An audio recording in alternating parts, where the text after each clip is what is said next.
Well, for you guys, I know we've been a little bit down because of the whole Magi news, but someone decided to go out their way and translate the next chapter for us to A1. So we've only got one more chapter as well until we finally finished off like the whole arc of like, you know, everything of the Kouen Empire. And I gotta say, I really do appreciate this guy did that, like actually going out his way, and he probably must have done this for like a whole while, but it's like, let's just get straight into 281 and just store into it as Morgiana is there talking to Hakuryu, and I didn't even realize this from like last week's chapter that actually Hakuryu was thinking about killing himself with the sword, like after everything that he's done, like out there it's like, I've lost my friend, like who have I lost in this war? I've lost Shudar, I lost Alibaba, I've lost my mother who was the main bit of power, like, and it's just like he's saying, you know, I finally got my country back, but you know, after how so long, it's like, you know, how could I possibly want to kill myself? And it's like she says, yeah, Alibaba's dead and you killed him.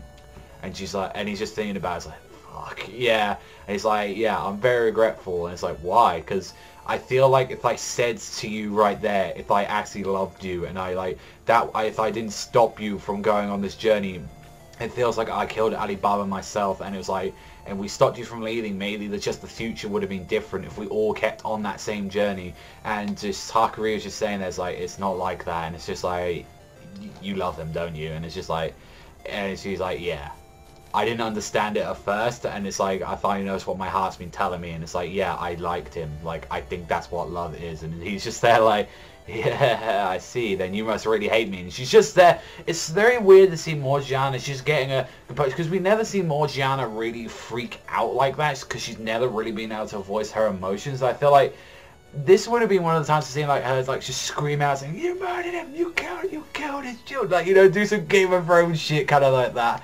And it's saying if it comes out to this, it's like, though this is regrettable, it's like, and I don't know what happened between the two, even though you fought to the death, please live.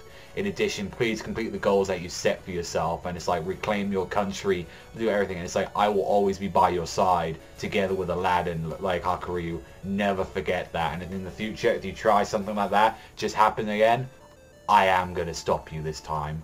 And she's just like, goodbye. And it's just like, he's there just with the sword just shaking. He's just thinking about it. And you just see like the black rook around him. And it's just like, you know, he achieves his goals. He's like, I did it. I did the right thing. I carried out the justice I'd longed for. So why do I feel so empty? Why? Why do I feel like just nothing? And it's just like, human justice is just constantly like changing. Sinbad wants to destroy countries. I want to, like, I fixated on reclaiming mine. And that's the thing. Sinbad just wants one big controlled world that he has. He doesn't want borders. He doesn't want like that. And how the code tried to deal with it in their own way was like, we're going to get rid of the history of like everyone suffering and all pain. It's like, honestly, that was the more better way to deal with it. I feel like with the Kouen Empire, is it's still fucked up because, you know, you're pretty much forcing people to forget about their culture, forget about their past. Yeah, it's a bit messed up, but it was his own, it was Koen's own way. And it's like, and funny enough, it's like you see like the black rook around him just like fixate, and when we see later on in this chapter, it seems like his rook is starting to change, like it's turning back into white from the scene. And that's strange because like you've never seen anyone but like really Aladdin kind of force that, and it's like, you know, he couldn't allow to keep going apart on this way. And what he actually did, from what we found out, is that Kouen has been alive all this time. Like, he didn't get executed. What happened was Aladdin basically tricked everyone by using a manipulation war, like that little technique that he pretty much learned from like all like back in the day from Sinjuria. And it's just like, yeah, like I couldn't do that. And it's like,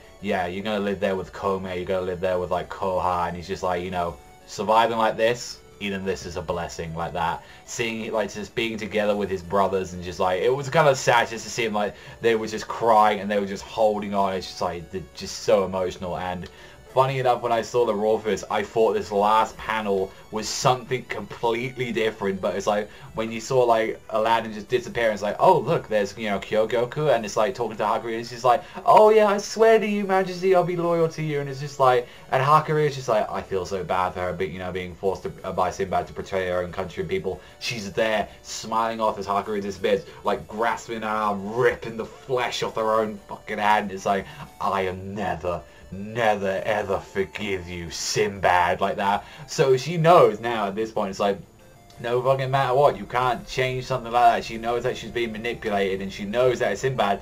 strangely enough, when I first saw this, I thought that was Sinbad seeing from like Kyogoku's eyes the whole situation, like saying, oh, so he fucking lived after all this time. So, funny, unless Sinbad can 24/7 like look through her eyes, and doesn't know at the moment about Kouen, so that might be a little shock if like Kouen comes back. And people were asking, do you think Kouen's going to come back in the story? The same thing with Koha and Kome. I think that the brothers are going to come back at some point in the series. Like, honestly, they're such a big powerhouse, like, right now, that they're just, like, there's, like, 3 metal vessels on his side, and, like, Koha and Kome. Like, it makes me wonder as well, because we didn't see it, like, it seems like they were stripped of all, like, their metal vessels and everything. It makes me wonder where exactly are they, and not to mention as well, because they had those ships, and it seemed like they had, like, maybe, like, a few people as well with them. Did they get to keep their metal vessels at all? Did, like, Hakuryu, like, confiscate them? Like, I'm kind of curious, like, where they are, because, like, that's a bit weird. It's like, hey, here's your country, and it's just like, oh, we're gonna give you back your metal vessels in case you want to fucking take it back. Like, because, let's be honest, like, Hakuryu's not ready for these clockers just to come back, like, come swinging right at the front door, so it's like, very interesting. And not to mention as well, Kyogoku finding out about that. I don't know, it like, he feels weird about that, finding it, like immediately finding out that it was Sinbad and all that. Maybe that might be some of the rushing going into it, like, for, like, since we're now about to enter that. But we've got one more chapter until we get the finale of the Co-Empire arc, so I'm looking forward to it. And honestly, let me know in the comments down below, guys, what did you think about the whole thing with Morgiana, like, admitting that she's in love with, like, Alibaba, not to mention, like, the whole speech that she gave to Hakuryu, saying, like, I will always be there for you, but if you ever do something like that again, I will stop you from doing that. Like, and Hakuryu as well, seemingly, like, he's now half fallen, because you did still see, like, some of the rook there as well was, like, black. So I saw him partially, but it's like, he's either half fallen or he's turning back, like, from the white. So that's very interesting to see that over time, if you kind of admit thing and, like, kind of admit that you're wrong and the path that you've been following is kind of wrong, and doing, I guess, a generally nice thing, like, maybe that will stop you from being fallen and falling into depravity. So, I don't know, I just find that very interesting, and this is something maybe to learn that will actually end up to helping into Aladdin's goal, maybe when he eventually finds that. But at the moment, let me know in your comments down below. Do you think he's like Sinbad right now? Do you think he's like half fallen? Also as well, like, what is exactly going to be happening to the Ko brothers now from now on? Like, honestly, I think Koha, Kome, and Koen are going to actually come back sometime in the series, but we'll have to wait and see. But honestly, I'm looking forward to that 282, because if people see that 282, or we know shit is going to get down for that finale. But that's all from me, so thank you much for watching as always, and I'll see you guys next time.